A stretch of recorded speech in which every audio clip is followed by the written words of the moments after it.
Hello, welcome to Foreign Matters, titled NATO, Afghanistan and the Road to Defeat.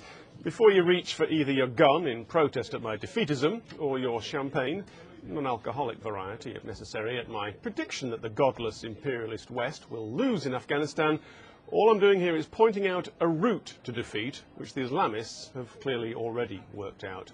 NATO has not lost in Afghanistan. There are reasons why it might win. But the generals know what the Islamists know. If NATO cannot supply its army, NATO loses. The road to defeat is littered with the burnt-out remains of trucks, armoured cars, jeeps, cranes, Humvees, fire engines, and the singed spirit of the hope of winning. Just singed, not yet burnt to a cinder. The road is the Peshawar to Torkham highway. It starts in Pakistan's northwest frontier and heads through the Khyber Pass into Afghanistan. It's one of many front lines in one of the many battles for supremacy in the long war. Over the weekend, up to 300 gunmen attacked a depot on the Peshawar ring road using rockets, grenades and assault rifles.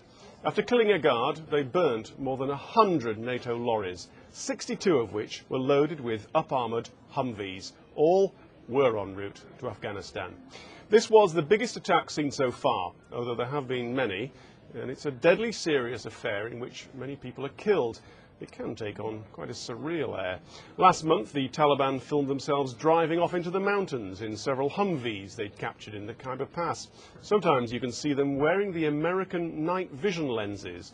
Pakistanis sell them to them after stealing them from warehouses where they're kept before being moved up to the highway.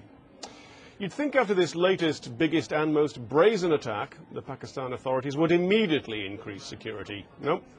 So the Islamists staged another assault on another depot, burning another 50 NATO vehicles. Security has now been beefed up. And the US military reaction to all this? It is militarily insignificant, said Lieutenant Colonel Rumi Nielsen Green. Now, on one level, she has a point. 350 trucks travel west through the Khyber Pass each day, carrying various goods. So, what's 150 military vehicles between enemies? On another level, she's got to be kidding. NATO has just lost well over 150 vehicles in a war in which it is stretched so tight it is at best not winning.